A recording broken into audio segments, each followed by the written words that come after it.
Hi, everyone. For those of you who don't know me, I'm Marilee Benson, President and Co-Founder of Zen Healthcare IT. We are a healthcare interoperability as a service company. We have a number of people that use our platform to do all different kinds of interoperability. And much of that revolves around the national networks, eHealth Exchange, Carequality, et cetera. And as I talk with small groups of people, it was very clear, both in December at the national meetings where we had Carequality, eHealth Exchange participants, as well as folks supporting the Sequoia Project, that there was a lot of this little break-off conversations on this topic of what's going to happen with TEFCA as it relates to the other national networks. So I thought it would be fun to just kind of dive into that topic a little bit more deeply, give you a little bit of my thoughts, but mainly I just want to have the conversation. So let me share my screen real quick. All right, so I think everyone knows why we're here. We want to talk about what kind of impacts TEFCA might have on the national networks. In terms of the way I kind of structured the conversation today, we're going to do some polls. We're going to do kind of at first, we want to get to know, for those of you who are on the call, kind of what you're doing today, or is your organization participating in national networks, and if so, which one? Then I'm going to set the stage for the debate just a bit for those of you who maybe aren't as familiar with the different networks and how they relate to one another. And then we just want to get the conversation started. I will be asking you what your feelings are as we get started with the conversation. And then after the conversation, I'm going to kind of ask the same question again, because I'm curious as we move through the discussion if you will change your mind. For anyone who wants to stick around more towards the end of the discussion, I will be going, we will have the opportunity to go a little bit deeper in some of the discussion topics at the national networks, in December, where we all came together, and kind of dive into maybe some of the new proposed use cases a little bit more deeply. And at the very end, we're asking us for your thoughts. We're doing a quick survey because we'd love to get your opinion. But let's go ahead and start with just understanding a little bit about the background that you're coming in with in terms of your organization and your level of participation. So I am going to do the first poll. So you should see that pop up on your screen now. If you don't mind letting us know, are you participating in eHealth Exchange or Carequality or Commonwell, or are maybe you just considering joining a network and are just kind of trying to understand a little bit about what those options might be, and again, TEFCA's potential impact on that. So I can see we still have folks thinking through their responses. Definitely a lot of interest in participating with the QHIN when they're in production. That's cool. All right. Of the people that answered, we've got about 67% participating in eHealth Exchange, 87% in Carequality. So that's definitely a popular network for those on the call today. A little bit less in Commonwell, and then a little bit of interest in joining a network. Interestingly, more people interested in looking at Commonwell, and a lot of interest in the QHIN. So very interesting. And there's a few people that are not interested at all in QHINs. So that's actually interesting too. Fantastic. Well, thank you very much for answering our poll. So let me kind of do my set the stage. What I wanted to do is give us a little bit of a roadmap, if you will, to the networks that exist today. Obviously the TBD with TEFCA, we have a little bit more information today with the announcement of the prospective QHINs, about a week ago now. And for those of you who aren't as familiar, just kind of walk through this a little bit and kind of cover a few key concepts. So first of all, on the left-hand side and the far right-hand side, we have these trusted exchange frameworks. That would be TEFCA and Carequality. And they're a little bit different from networks like eHealth Exchange and Commonwell in that they talk about themselves as a trusted exchange framework, and they're really designed to create bridges between other networks. That's the way I think about it anyway, and I'm be curious if anyone else has a different way of thinking about it. But the idea here is, for example, if we look at some of the people that are in active participants with eHealth Exchange today, they can share data inside their network, and they have the option to opt in to the Carequality framework, which, we do have our own little network over here in Carequality, but we have this capability of bridging. So Commonwell Alliance, they can share within Commonwell, they can elect to opt into the Carequality framework, and now all people can share data across all three of these networks if you're opted in through Carequality. So that's pretty cool. So TEFCA does something similar. Obviously, the big difference there is it's regulated by the federal government. We have 6 prospective QHINs all listed here. And you'll notice, I'm sure many of you here have noticed that there's something important that's happened, I think, and this is, I think, what most of us thought would happen, but both Commonwell and eHealth Exchange and some of the other actual network participants have put in their applications to be QHINs, and 6 were initially selected to be prospective QHINs. What does that mean? It means they will start the certification process and jumping through all the, kind of similar to those of you who've been through the onboarding process for eHealth Exchange, where you have a number of tests that you have to do. I imagine the bar will probably be even higher for the QHINs. And if anyone has any insight on that, again, that would be a great thing to contribute to the conversation. A couple other just little things to point out. I think just a reminder, there is no data flowing through TEFCA today, right? All of this is just getting built out, but there is a huge amount of data flowing through the other existing national networks. So I just pulled off their websites, how they kind of position themselves. So eHealth Exchange, certainly that's where the largest number of health information exchanges are in terms of network participation. They tend to be concentrated in eHealth Exchange, the federal partners, the VA, the SSA, the FDA, and more. And then a large number of provider groups and hospitals, Carequality, primarily through representation through the larger, through Epic and a number of the ambulatory vendors, as well as implementers such as Zen. It's a nice eclectic group over here in Carequality, representing 600,000 providers, large number of hospitals, et cetera. And then Commonwell, 34,000 providers. Obviously, the big kind of anchor there is Oracle Cerner. But then you also have a number of other participants there. So we really have a robust exchange community that exists today. And if we look at the TEFCA folks, they're represented by, I think, kind of 3 key groups.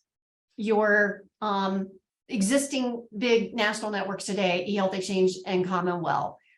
Some of your what people often refer to as private HIEs, Health Gorilla, No2, Epic, the big EMR here, and in fact, the only EMR that is right now on the prospective QHIN list. And then Kanza is an HIE kind of shared services company similar to what CRISP is. And they applied and directly became a QHIN. And there were some other similar HIE consortium groups that I think also applied or will be applying. So that kind of sets the stage a little bit. So I'm going to pause here. We're going to go into the next poll, but I'm also going to open up for comments as we're doing the next poll. So the next poll is, what do you think today? What is your opinion in terms of what you think is going to happen? So I am going to launch that. So based on your own personal thoughts and people that you've talked with in the industry, do you think TEFCA will kill Carequality as a trusted exchange framework? Do you think it will kill the networks like Commonwell and eHealth Exchange? And I'm kind of grouping them into, because they are a little bit different in terms of their structure. Great. Well, this This is great. More interest in this poll. So, we almost have, we're ranking, we're getting up to almost 100% participation here. This is great. All right. So as people are answering here, looks like we got to 25 out of 32. We'll leave it open a little bit longer here, but not sure definitely rules the day. I actually think it's pretty cool that no is beating yes, even on Carequality. That's cool. Do you think TEFCA will kill networks like Commonwell, eHealth Exchange? A small number of people think that's possible. And then not sure. I'm going to go ahead and in the poll, we did have one last person jump in there. So now I was kind of talking you through the results. Now you can see them. A lot of uncertainty about the impact on Carequality. I would say generally uncertainty wins the day, not too big of a surprise, but definitely the no's pretty strongly beat the yeses in terms of the impacts on the networks themselves. Certainly the two that have applied to be a QHIN. So I am going to close that down. And at this point, I really want to hear from the group. So I am going to ask participants to raise your hands to comment on your poll response. If you're not sure, or maybe if you felt strongly one way or the other, we really love to hear your thoughts. All right, I am going to pick on someone. I'm sorry, but you know me and you came to my webinar, so you kind of set yourself up. Cherie Holmes, our friend from Nextgen. I am going to turn on your microphone. Hi, Marilee. This is fun.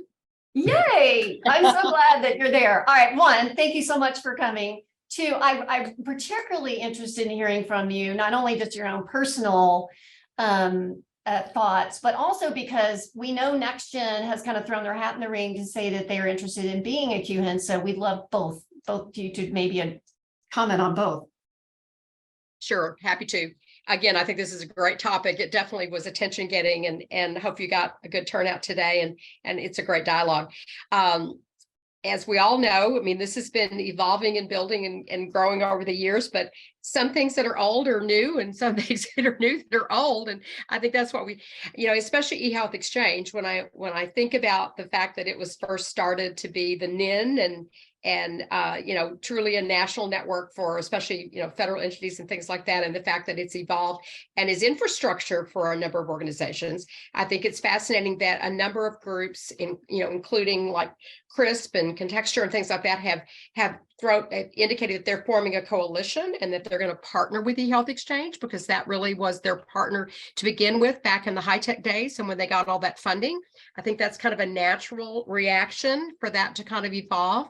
And that some of the, the board representation has changes as a result of that. So I think we're going to watch that one carefully to see, because that feels to me like it's a partnership of their existing technology play and structure with the national structure.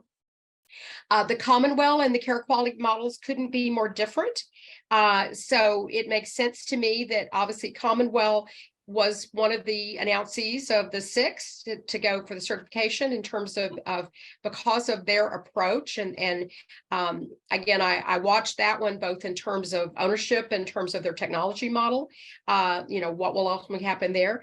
And then it's always been my understanding on Carequality, because they are part of Sequoia, it was kind of a natural that they weren't eligible to actually apply, and will be kind of set to the side and really kind of be watching, what role they play in relationship to the QHINs. Because I still really envision we need both, and that they'll complement each other, versus, kill each other off, which is a terrible word. So sorry, it's very evolutionary.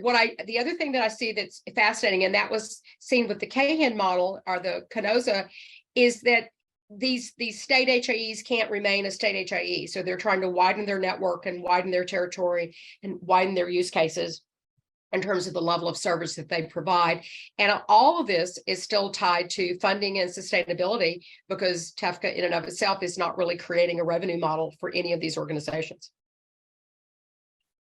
Well, and I think you make several really good points there. And one of the things that you called out that I think is important to note, and I tried to note this here a little bit in my lovely diagram, is that, really the frameworks. I mean, one of the things that distinguishes a framework from the networks, in my opinion, is the technology, because eHealth Exchange now has intersystem based technology.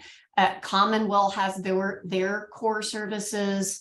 That is technology, and there's a lot of value add there in terms of them having a core of technology. Well, and the fact that Relay Health was part of Change and now part of Optum, I mean, there's obviously support for, development and support of that technology, just through that quote unquote change.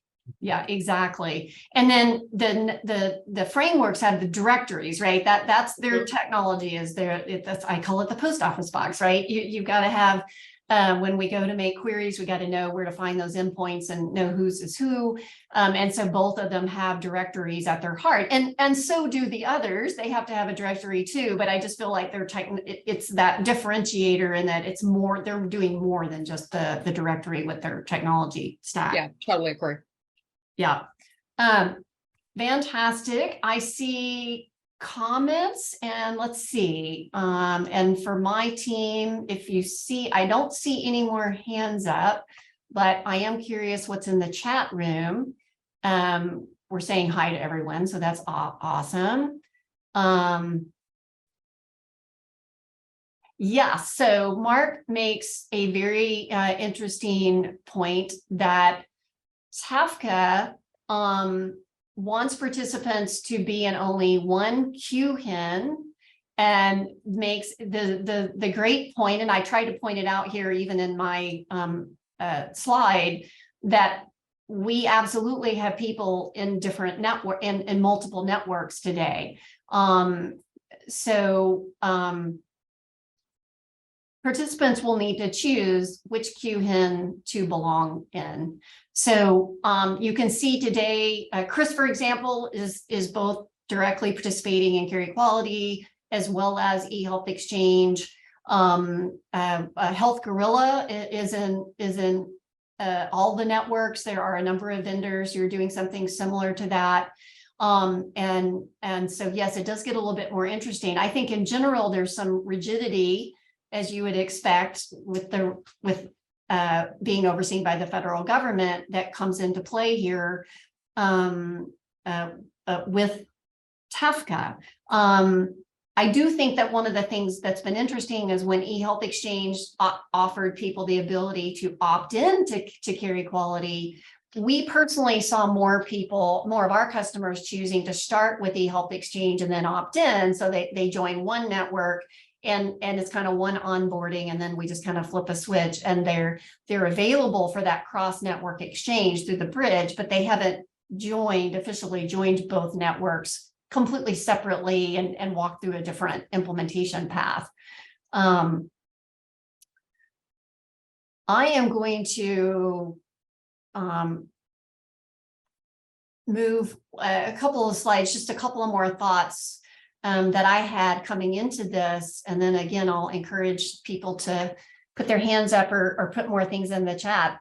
I feel that in listening to Jay in particular, I didn't go to Commonwell Alliance's annual meeting, but I did go to eHealth Exchange and listen to Jay speak. And I think that, they have a very strong vision as a network, that it made perfect sense for them to apply to be a QHIN. They partnered with the large HIEs, as Cherie pointed out. And more HIEs hopped on. So Chris was kind of the first out of the gate, and then they kind of became, I think, the example. So for example, and I think we have some attendees from Indiana, and there's others that have joined into that partnership with eHealth Exchange.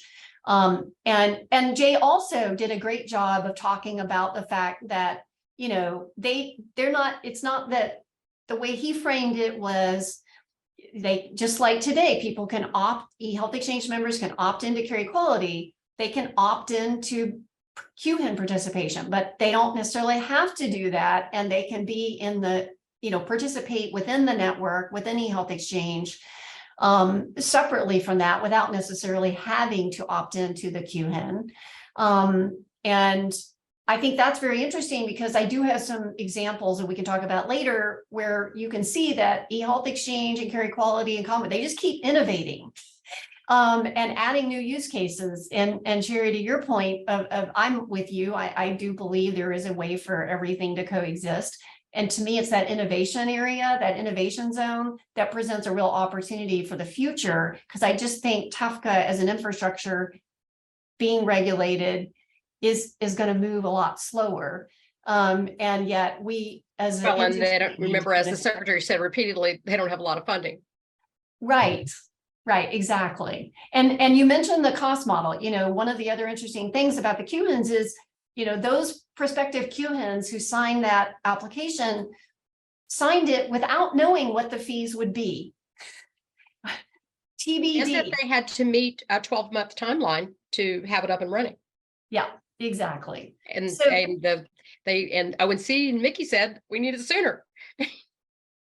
yeah, it is, and all of that work that's been done is informing TEFCA, which is, in my opinion, is allowing it to move faster than it would have. Yeah. So I can't even imagine how slow it might have been if we were starting with a blank whiteboard. And oh, by the way, I want to say something. Bill Howard from eHealth Exchange is on the call and is offering to make color commentary. So how can I not? Right. Yes, no, so exactly. hey, Marilee, hey everybody. Yeah, so Jay, I know Jay couldn't make it, or he was going to try to make it, wasn't sure he was going to be able to make it. But I can give a little color commentary and maybe just first explain kind of what my role is with the eHealth Exchange. First of all, I've been with Audacious Inquiry for a number of years, like 7 or 8 years, but I left last summer as part of the combination in with Point Click Care, and I became sort of independent consultant doing some projects around the country, but not also including doing some work with the eHealth Exchange. And a year ago, we did sort of an analysis. I worked on it with Corey Mertz from Audacious Inquiry, who many of you know, but he and I kind of helped Jay and the team pull together sort of a group of interested parties to say, you know, should eHealth Exchange become a QHIN? And, you know, we wanted to really look at, you know, once the common agreement QTF came out, we really wanted to give it an objective look to see, does it really make sense to become a QHIN? And we had several, you know, sessions that went for maybe 2 or 3 months. Every Friday we would meet, Friday afternoons, mind you, and we got amazing participation. You know, Epic had a couple of folks there. We had folks representing HIEs and providers, and it was an open process. We let anyone who wanted to participate. And, you know, the consensus of the group was first to do no harm. I mean, people were really concerned that this transition would actually move things backwards. And I still think there's some risk to that, especially the comment a minute ago about duplicate data and things like that. It's going to be a little bit rocky, I think, at the start. I think long term it'll be great because it'll get us beyond just, you know, ubiquitous use of these national networks for treatment to other purposes of use. So I think you know, from an eHealth Exchange perspective, is very, very favorable of TEFCA and is going to move full speed ahead. What's interesting, there's a couple differentiators in terms of how eHealth Exchange is attacking this and planning to participate. One is sure, just in terms of the footprint and the participants. You know, if you think about once Epic announced they were going to become a QHIN, it really kind of underscored the game of musical chairs that started to happen, right? I mean, you can picture most of the Epics will probably go to the Epic QHIN. Most of the Cerners will go to the Commonwell QHIN. You know, there's going to be some musical chairs that is going to happen. And, you know, it will leave behind, if you look at eHealth Exchange's connectivity, one of the most interesting things is that will remain is many of the federal partners and the 61 HIEs that are part of eHealth Exchange. And so if you think about, you know, eHealth Exchange's original mission with the NIN and the Nationwide Health Information Network and all of that, it almost is going back to the old days of a picture where you do have these local entities that are aggregating data, nonprofits focused on their mission, and then also some national federal entities that need to also participate in these networks. And maybe that's how things are going to land. You're going to have a lot of the vendors going to the vendor-led networks. You'll have eHealth Exchange will be sort of maybe a QHIN for the HIEs and for some of the agencies, and more maybe some of the public-facing types of entities. I think you could picture a world where that's kind of where things go to rest. So that's probably a fairly controversial comment, but I think if you just lay it out, you can kind of see where things likely will go. The last thing I'll say, just from a pretty major differentiator, is that eHealth Exchange has always been sort of a federated network. And yes, now there's a centralized hub that does the routing. That's the InterSystems hub that does the routing. But still, it's been sort of a fundamental design policy to keep things federated and let all the transactions happen on the edges, or all the aggregation happen on the edges. And in terms of record location, it gets to be pretty interesting in how that works. And so eHealth Exchange is taking a little bit of a novel approach to how record location will work. But if you think about its participants being state HIEs and some of the work that's been going on with the VA, we have a pretty good handle on how that works. And a lot of people will say, oh, it's going to create a lot of unnecessary volume, but actually it's actually very effective, and there's ways to get rid of like 90% of the volume. So anyway, we're super excited about it with the eHealth Exchange. We're really glad that CRISP put their foot in the water and said, we'll do it, and also Connect Virginia, the CSRI groups for Indiana, Sync Health, which represents Nebraska and Iowa, and Contexture, which represents Colorado and Arizona, and Manifest Medics, which has a big footprint in California. So, anyway, so that's kind of probably more than everyone wanted to hear, but that's kind of TEFCA from an eHealth Exchange perspective in a couple minutes. Thank you, Bill. That was fantastic. We really appreciate that. That was great, and we're so glad that eHealth Exchange felt it was worthwhile to come to this call, because we love to hear your thoughts on the matter. I noticed that Marty had a hand up. Marty, I got your microphone turned on. Yeah, and this is kind of somewhat targeted at Bill and the eHealth Exchange, and having been myself involved in eHealth Exchange, Carequality, and Commonwell since their inceptions. One concern is as you see this market shift going around, and players, especially healthcare organizations and HIEs, having to only pick one QHIN, and seeing that shift, you're going to see a business sustainability issue arise really greatly. So potentially a lot of disruption in the edges that are around in the networks today. To say, Bill, as you were kind of indicating, is if the Epic sites decide to go to the Epic QHIN or Care Everywhere in that way, and under that umbrella, and not under Carequality being the framework, that's not a QHIN, but under eHealth Exchange, all of a sudden you've got a majority of your healthcare organizations or participants and funding going away. And does that mean the other participants have to shoulder the burden, and seeing those costs go up? So from a state, and this is potentially true of other networks in the same way, as we start to see shifts around, as far as each of the QHINs trying to take more hold in that way as far as interoperability. Yeah, I think that's an important point. And I think on one of my other slides here, I actually asked that question about Epic. To me, and because Epic is one of the key founding members of Carequality, I felt like Carequality was probably one of the most susceptible to the loss of sustainable funding. I personally see that to me, it feels like it's most at risk. On the other hand, like Cherie pointed out, there is so much innovation that's happening, but that's happening in eHealth Exchange and then Commonwell and the networks also. You know, what does that timeline look like? I mean, we're a year away, I would think, at least, before any sort of data is flowing. We have a lot of use cases supported by Carequality that aren't necessarily going to be priorities coming out of the gate with the QHINs. And so, you know, while I can kind of see the long road that maybe Carequality, you know, it doesn't have the financial funding that it needs, although they don't have to invest in as much technology as some of the other networks. But I do think that will be interesting if Epic, you know, closes its doors on the Carequality participation. And then, you know, it's the individual health systems, correct me if I'm wrong, Bill, who are eHealth Exchange participants and what they decide to do.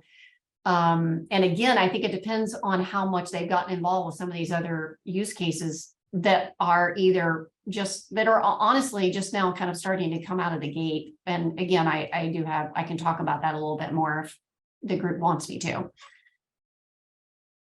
Yeah, just to directly respond to Marty. I mean, obviously the doomsday scenario has been modeled out for years now. I mean, we were super worried with the eHealth Exchange about Carequality, and I mean, there's been multiple doomsday scenarios for eHealth Exchange, and luckily, you know, it's been growing and growing and growing. We put more and more money into the bank, so we can handle some disturbances. I think to your point, Marilee, about innovation, I think a good example of it is, you know, with the hub that's part of eHealth Exchange that now can support FHIR R4. We set up a really cool use case with the FDA BEST program, which automates reporting for you know, adverse conditions and things like that. So, you know, I think, you know, what we're hoping is that there's going to be use cases like that. Well, that we're already in, you know, moving towards production on that.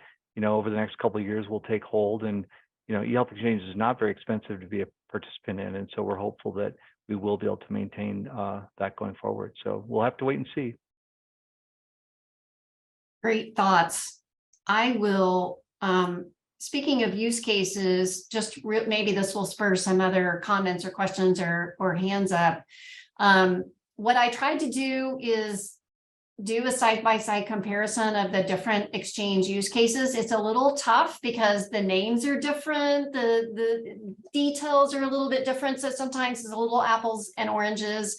But what I tried to do here is create you know, a pretty good list of the active exchange use cases or planned or in pilot or on the roadmap as eHealth Exchange shared in December at the national meeting. You know, everything in TEFCA is, I color coded this. The green means, you know, yep, it's, you know, obviously query via the IET profiles. XCA based exchange represents, you know, 95% of the data that's moving around today. eHealth Exchange does have the federal partners represented in that. And we're doing the cross network exchange. FHIR, a lot of talk about FHIR. The FHIR project that eHealth Exchange is working on, and I actually, you know, it feels like you have so many different use cases. Obviously, the FDA being the biggest one, I think that has emerged. Carequality has had a FHIR pilot now for about 2 years, and has gotten a little bit stuck in some of the challenges around large scale certificate management that apparently comes with FHIR, but they're hoping that will move to a production mode here shortly. And then it'll be a matter of who's going to use those FHIR endpoints, right, and take advantage of them. Push notifications or encounter alerts, depending on which network you're on, they work similarly with slightly different names. And public health hits a lot of things in terms of what's going on. Electronic case reporting, certainly eHealth Exchange through the American Public Health Laboratory, which is a data service that you can connect to through eHealth Exchange that will then pass along those electronic case reports to the correct agencies, both at the state and the national level. And then Carequalities, which is a little bit more just who wants to share electronic case reports mode in the way that implementation guide was written. And then patient requests. And I'm actually curious whether maybe Genevieve might want to comment on this if you're still with us. We have had a challenge around adoption of the patient request use case. So it is live in Carequality, Commonwell, it appears to be live in, but when I talk with our friends that have PHRs, folks at Run Record, for example, and those of us who have had customers want to adopt this use case, it has been frustrating because it is optional. So one of the big things to be aware of is that in the new proposed Carequality framework document, we are trying to finalize language that would make the patient request response mandatory under certain terms and conditions. If you are querying for treatment, then you have a responsibility to respond to a patient request. Again, with some, pretty high bar for the PHRs that would be making those queries. Anyone care to comment on that, who's maybe had some experience with it, or maybe had some experience under Commonwell? So, and I know, Bill, that was on the 2023 roadmap for eHealth exchange also. But I think the reality is we need the mandatory language. Of course, that's what's happening with TEFCA, right? TEFCA, within 6 months of the finalization of the SOP for the patient request implementation guide, I guess they're calling it the SOP, different acronyms because we needed a few more.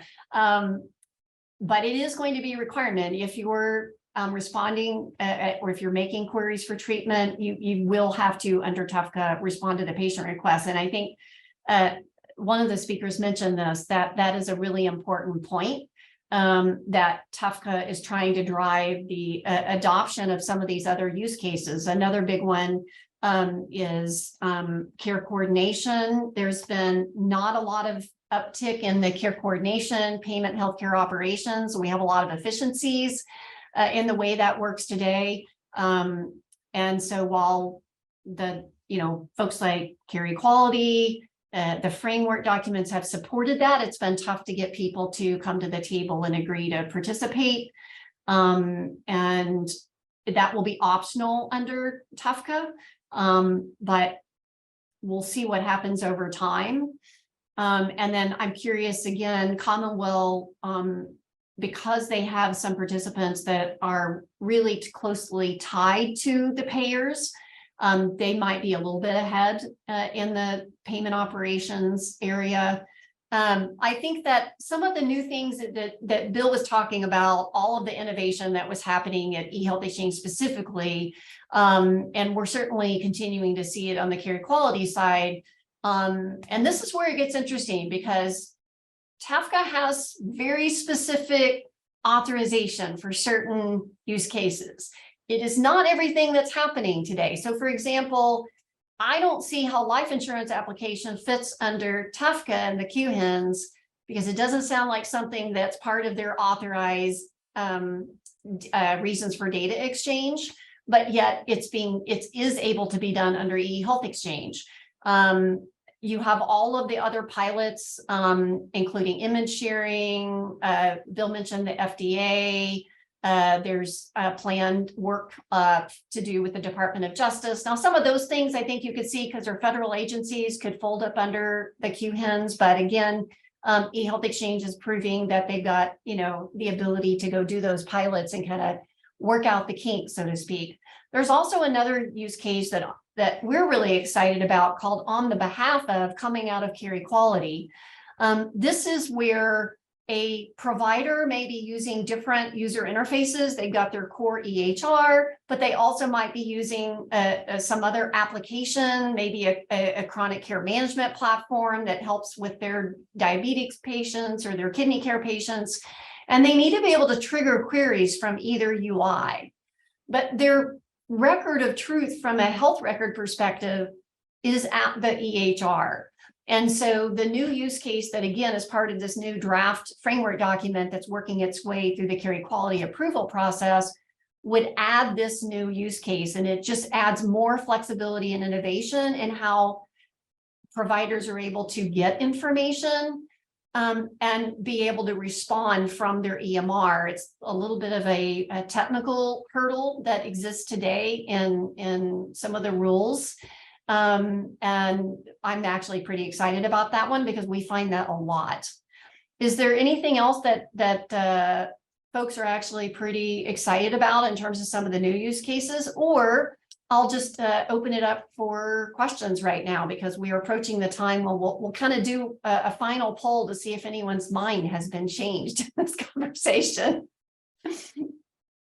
Scott, you indicated, and I'm going to call on you because you're my friend and I can do that. I'm also would actually be interested in hearing from Ryan, who's also in the Carequality Advisory Committee. But Scott, I'm curious your thoughts. You indicated that you're in a little bit of a quandary as to what to do. You are participating, as I understand it, in both Carequality and eHealth Exchange today. What are your thoughts?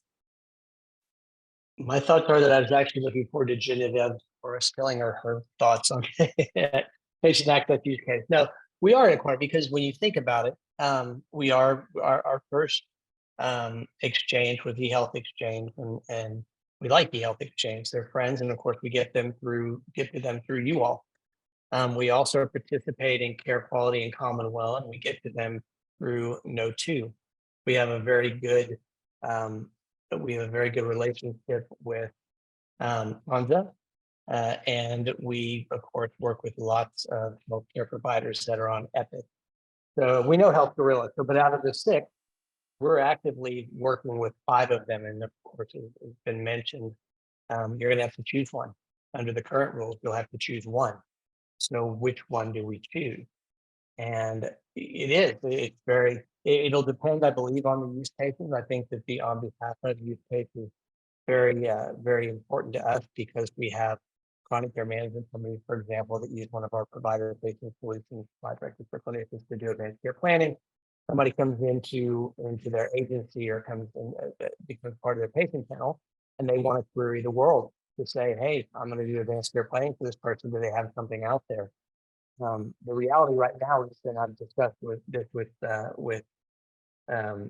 Pathy, is that it really wouldn't matter because most institutions are not correctly classifying advanced care planning documents and portable medical orders correctly anyway.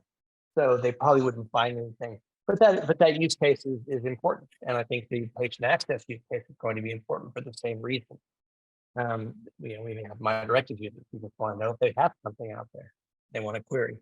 So for us, it's going to be, I think, we support luckily we have 12 months to figure it out and figure out who we're going to pick if we have to pick one.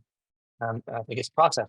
I think it'll be a process that we'll have to go through and watch how it evolves. So I don't believe that I do share the concern that I think Marty raised, that Epic is an 8,000-pound gorilla, and God bless them. I mean, they do good things, but some of the exchanges that out themselves as nonprofits are now going to be competing with a for-profit, and how do you compete?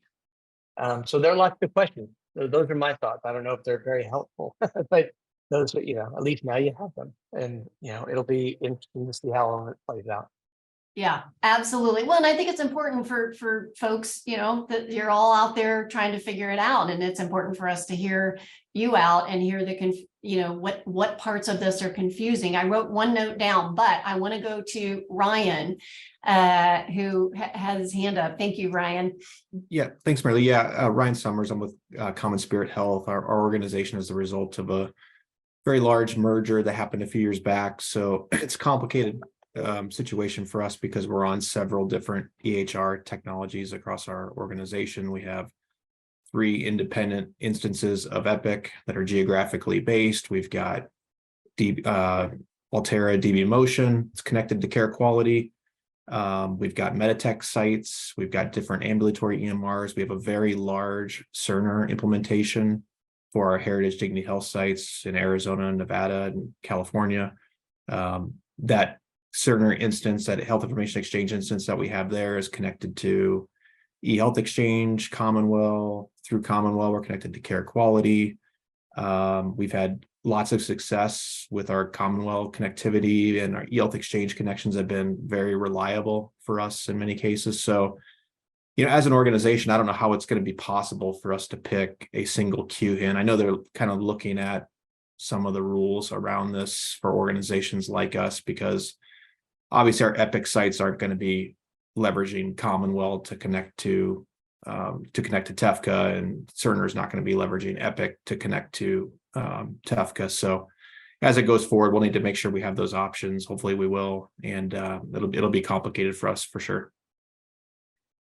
Yeah, that's a great example, Ryan. I really appreciate that perspective of large organizations that, yeah, you have different vendors. And if the vendors are going to be, direct participants, and we do have this mix now of for-profit and nonprofit QHINs.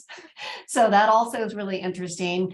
But yeah, I mean, you got to go where your vendor, the vendors are going to have such influence. Right. And certainly have already and will continue to have that, I do feel that there's a lot of listening going on as we try to figure out what will work and what won't work. And one note I had is that there, and maybe this is something I pitch back out to Jay or others, maybe Bill, you could take it back to him, is I believe the language says you're supposed to pick one QHIN, but I don't think it keeps you from participating in other networks inside that network, right? And a good example is, it even says in some of the TEFCA information I read that, the QHINs can only do what's allowable under TEFCA together as QHINs, but, and if they do something else, it's not under their auspices as a QHIN, but there may be other use cases that people want to participate in. So this is where I think it's very complicated. It's already very complicated, and we're going to get another layer of complexity for sure. Marty, I think you put your hand up again, so go for it. Yeah, sorry about that. To kind of follow on your comment, Marilee, was that as we look over the horizon, QHINs are going to add other capabilities and other use cases. This is not going to be a static environment that we're seeing today. And what will happen is the selection of one QHIN is going to start to be problematic, because there may be services I need as a participant in one QHIN and that are not in another QHIN, and I have to select one. I think we need to go to the root cause of why there is selecting one QHIN, and my understanding of it, and I could be wrong in this area, but I think it's because of duplicative data. If I go out and you exist in multiple QHINs, I could get duplicative data. I think we need to solve that problem, which is still going to exist as we start to consume information into, as a participant, into our environments, and potentially redisclose for other purposes or similar purposes in that way. So I think that potentially could help solve the issue of, I need to keep multiple phones in my pocket because I have different network uses for those phones in that way. So I think that's something that has got to be considered, as to question why just one QHIN. Yeah, excellent point. Brent, I am turning on your microphone. Hi, Brent Friedman with TriHealth Hospitals in Ohio. I had just a general question of where something is. I currently work with an organization that uses Epic. We're on eHealth Exchange, we're on Carequality. And something that we have had considerable problems with in the past is if we have a particular organization that is on a different vendor is using a different exchange. There is no, I don't want to say resolution, contacting people that are not within my network spheres is incredibly difficult. And it ranges from very minor things like maybe somebody has one of my providers in a directory that hasn't been in my organization for 5 years, but we're still getting messaging for that provider because somebody hasn't updated a directory, to more major things where maybe we're getting 100% failure of all traffic to a particular organization. And one of the things that I had hoped under TEFCA was that there would be some kind of resolution model between vendors, between EMRs. Just curious the thought on jumping over the fence, if you will, into a different network or a different vendor. If TEFCA has, because unfortunately I don't get to attend most of the meetings and webinars on it, if there's anything for communication between entities, in this case, maybe QHIN to QHIN sponsored.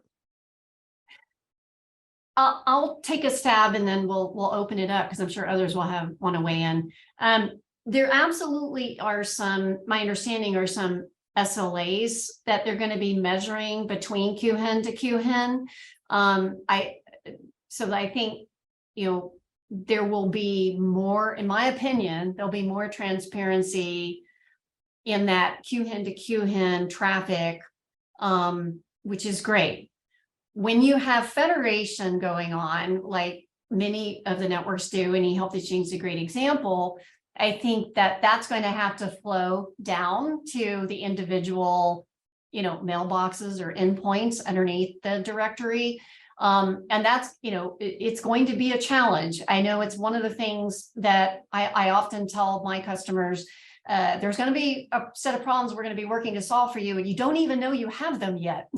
And that is a good example where we go out and query endpoints and they're down, or they successfully process the patient request or the patient query, and then they don't respond when we do the document query. And what our solution is, we're just giving tremendous transparency to our customers as to what we are getting back and what we're not getting back, so that they at least know and they're not flying blind. Does anyone else have any insights on TEFCA specifically and the kind of things they're trying to do to deal with that kind of, I would say, quality of the connectivity, but the communication between the endpoints? And that may just be one of those things that we put on the list to discuss. So I'm really glad that you brought it up. And we can, take it back to the folks that are working on this. One of the things that you talked about was, providers moving around. And there is no question that one of the big challenges is the management of the information in the directories. So there is one of the improvements that's happening is this new FHIR R4 directory rollout, which should allow us to capture a lot more discrete data, because in some cases, the directories actually don't get very well to the individual provider level. Like we may get it to the practice level, but not the individual provider. So great, we have the ability to have pretty granular specific data in the new directories, but that doesn't solve the updating of the directories, which I think you're rightly shining a light on, which is someone has to maintain those directories. And I'm curious, Bill Howard, your thoughts on that, as you guys are talking about the new FHIR R4 directory at eHealth Exchange. Yeah, I mean, the structure is there for it. I think the challenge is going to be to get all the nodes. It's easy to say it's Kaiser, but it's hard to say Kaiser hospitals in 5 different states and clinics in all these different spots. So I think, Brent, unfortunately, going back to your question about, cross QE traffic. The more QEs that announce, unfortunately, I think the problem is going to get worse before it gets better, because, there's a requirement that each QHIN, queries one another each time. So I think it's 2 to the n or some. It's going to get worse. So I think put that on the list of things that we got to watch for. And I think, Marilee, obviously we're out of time here, but I agree it's going to be something that's probably going to get worse before it gets better. Yeah, exactly. But excellent points. Well, thank you all very much. We really, this was a great conversation. I realize we haven't necessarily answered the question, but I do really appreciate everyone's participation. I believe that I did not launch the final poll, which is, have you changed your mind? I pulled it up real quick as you're departing. Maybe you could answer the poll real quick. If you don't care to, that's fine too. We very much appreciate having you on the call today. So I do see some people who are able to hold on. I actually feel like we got an increase in perhaps feeling that maybe Carequality is going to stick around a little bit longer. And I would say a pretty big jump in the long-term future of eHealth Exchange and Commonwell. So that's pretty cool. I think we all have a lot of work to do. So we will do that now. And thank you all very much. Have a great rest of your day. And we will send a survey out. We'd love to hear your thoughts on if this was useful and what else you might want to talk about in the future. Thanks, everybody.